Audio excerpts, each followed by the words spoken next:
Your powers are weak, old man. You can't win, Darth.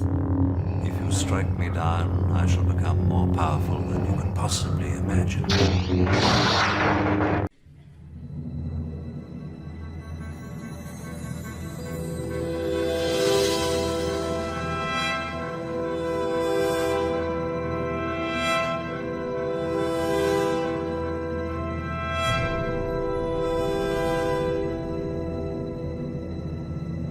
And so, you know, it's interesting because I do see a lot of um, black women who are, you know, again with this like faux sympathy. Like it's just so easy to get black women emotionally worked up over stuff.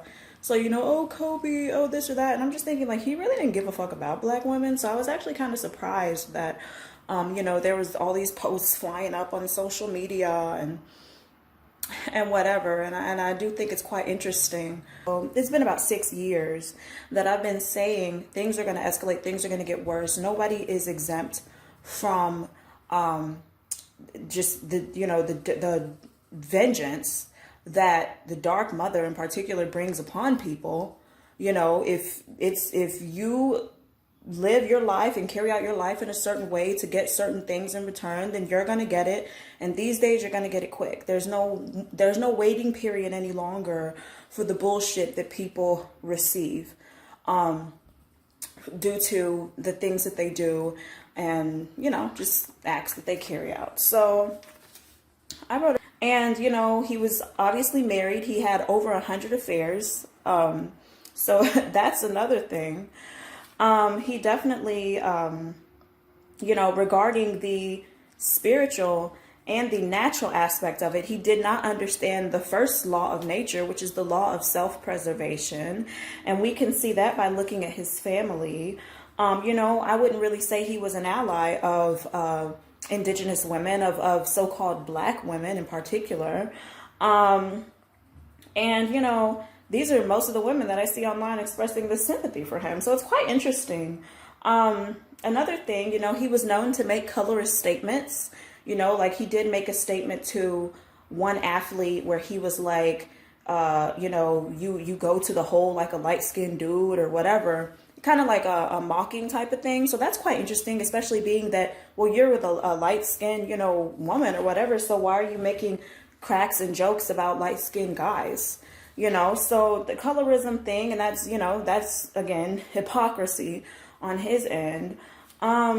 Hey, more brothers. Back again on this solemn note. Now, I mentioned on Sunday, I did a impromptu Sunday live stream for like a couple hours, which is something kind of unusual for me. And it was right after Kobe Bryant's helicopter crashed, and him and his daughter, Gigi, and seven others, lost their lives. And they're still removing the bodies from the helicopter, from the crash scene. So the bodies are burned and charred. And the last I heard, they hadn't recovered all the bodies. So we don't even know if Kobe's body has been recovered yet. But it was like maybe an hour or two after his announced death that I heard a black woman who's not what we call a strag or a ratchet, very educated, very astute, very knowledgeable, very sophisticated. But she was speaking the same language that a lot of black women speak across the board. The man's body wasn't even cold. It wasn't even recovered. Not that he was, you know, I would understand if the man was in the ground and we're talking about his legacy.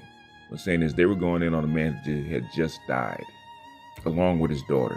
And we think so little about human life and the loss of his essence and his daughter's essence to the family and to the fans of Los Angeles, that all we could think about was who he was married to, that she was not ADOS or she was not black, and what community he may or may not have frequented or spent his money in.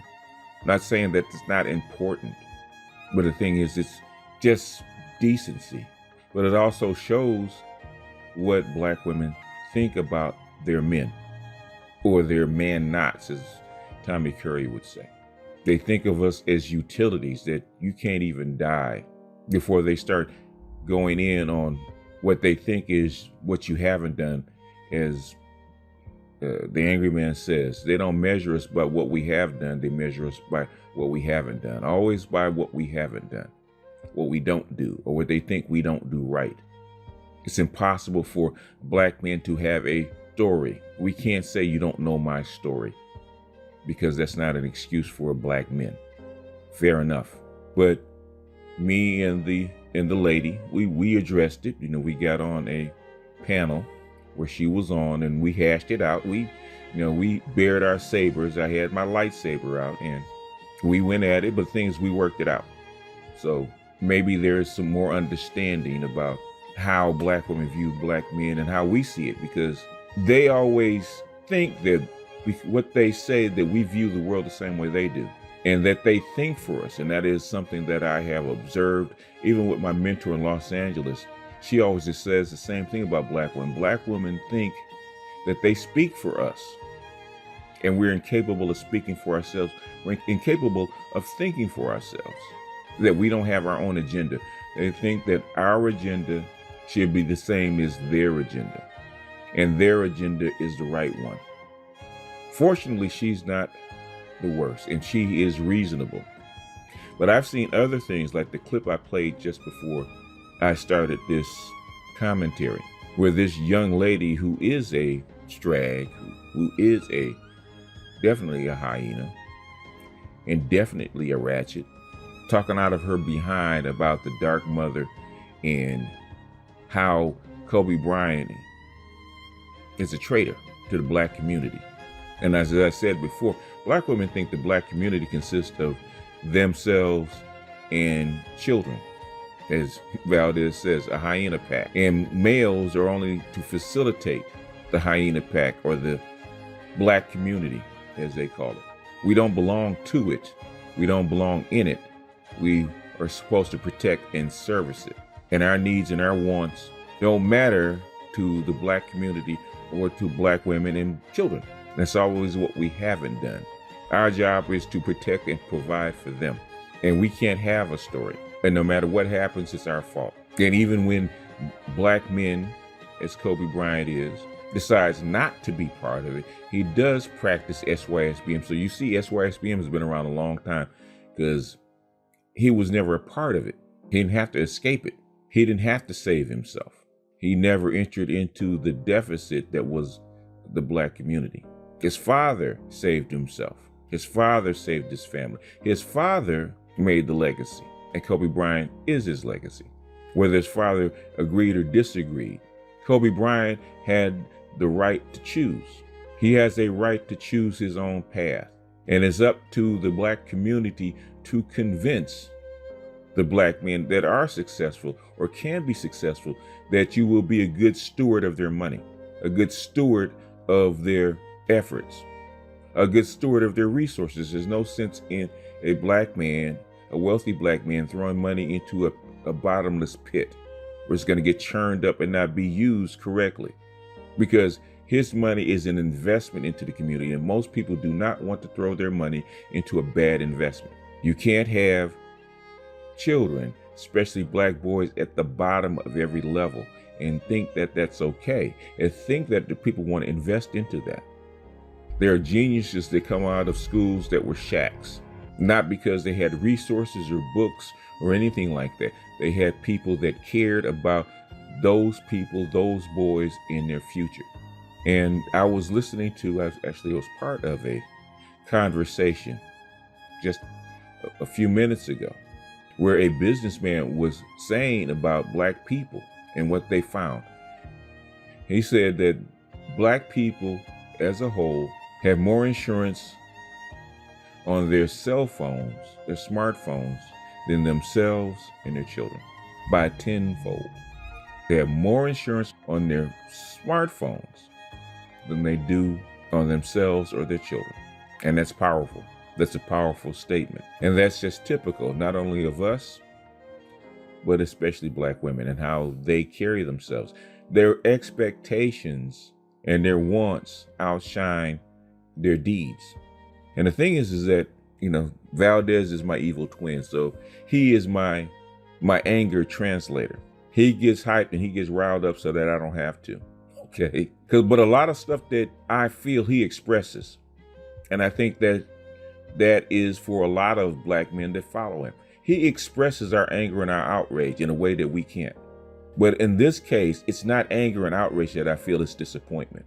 Because our women cry about protection and loyalty and service and all that kind of stuff that they want black men to do. And constantly comes back.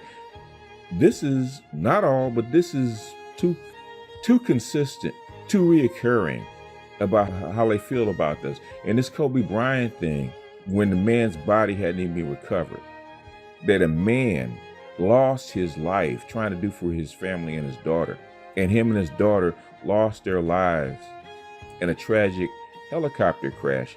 And instead of feeling sadness, not for him because they're gone, but for his family. His mother's black, his father's black, his sisters are black, but you're so unfeeling about them. You're so angry at him. You're so angry that he didn't pick a black woman or somebody like that looks like you to be his spouse, or he didn't share his money with you.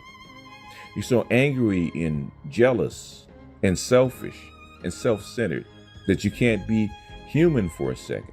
You would have thought that he trashed every black woman on the planet. You would have thought that he was Tommy Sotomayor in a basketball uniform, and he never did anything to you.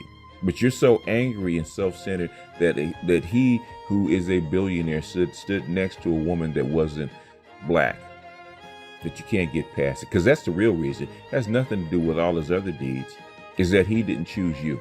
And you're so pissed off like a jealous ex-wife, a rejected side chick, that you would denigrate his name before the man even gets buried, before the family even has a chance to weep, to recover from the shock. That I'm disappointed in black women, because these current group of black women are not the black women that I grew up with. They had some kind of humility and shame and morality and a moral compass that, at the very least, my mother used to say, if you can't say something good about a person that just died, just don't say anything. That you would rush to social media to make a point. And I have been inundated with these intersectional feminists that call themselves woke, they call themselves black, they call themselves whatever. And they forgot the basics of what our foremothers and our forefathers taught us, which is basic human decency. Have we come that far to where black women are no longer decent? Not great, not fantastic, but decent. That used to be the one thing that you could count on being with a black woman, that you would get someone that's decent. So it's not so much that I'm angry, because I'm beyond angry. I'm disappointed, because I thought we as a people were better than that. And I thought our women, regardless of their craziness and their damagedness and all the other things that they throw at black men, whether they be true or not, that they would at least be decent. Because black men, whether we like Maya Angelou or not, it didn't never matter to us who she was married to. Either we liked the woman or we didn't. Either she was for us or she wasn't. It didn't matter to us that she married 3 or 4, white men. She consorted with white men. She did a lot of shaky stuff in her past. When she died, nobody brought that up. Black men mourned her passing, because regardless of her foibles, or regardless of the stuff that she did that we didn't like, or what she hadn't done, black men rated her and looked upon what she actually did do. We didn't grade her or considered her by what she didn't do. We respected her grind and her hustle for what she did for black people, the stuff that she actually did do, the positive stuff that she did. That's what black men reflected on. And in fact, we went out and defended her against the very white men that she married, because the first people that went after her were white men, the ones that she loved so much. Because black men, regardless of who we are, what we do, and how far we may or may not have fallen, and that's saying something, we still have decency. The most thugged out, tattooed up, haven't gone to prison black dude, black man, has common decency, especially for the dead. I guess because we know that there's always a bullet with our name on it waiting for us around any corner. And at any given time, that bullet could find us. And then how will other people speak of us? Black women, I don't know what you're on. I don't know why you do this. And then say that you want to protect your reputation. And the first person that damaged your reputation is you. You think that you're doing something. You think that you're making a statement. You're thinking that you're trashing somebody's legacy and you're doing damage to them, but actually you're doing damage to yourself. Because while they're laughing with you about Kobe Bryant's death and what he may or may not have done, they're also laughing at you because what's the old saying? A dog that brings a bone carries a bone. And you cannot be trusted, and you do bear watching. And black men, all this are watching you. They're reflecting you. This is your ultimate shit test. When the chips are down and black men need support, will you be there? And if this is any indication about how black women feel about us, and I hope not, because there's some good sisters out there that are going in. There's some good sisters out there that are actually mourning his death and doing the decent thing, whether they believe it or not. But there's far too many that aren't. But what it's showing us is that at the end of the day, you're a human doing and not a human being, especially the black women. You are a means to an end. This is any indication, and I hope to God that it's not. At the end of the day, it is SYSBM, Save Yourself Black Man. That has nothing to do with dating out, has nothing to do with where you stick your penis, has nothing to do with how much money you have or where you go in this world. Because at the end of the day, nobody's coming to look for you. Nobody's coming to save you. Nobody's coming to uplift you. Nobody's coming to save your boys. If you don't do it, it won't get done. So you're going to have to shake the dust off your shoulders. You're going to pull yourself up by your bootstraps, if you have boots, and save yourself. There is no search party. There is no homing beacon. There is no rescue plane or boat or car coming to look for you. If you don't save yourself, nobody will. We all we got. Peace out to the next time.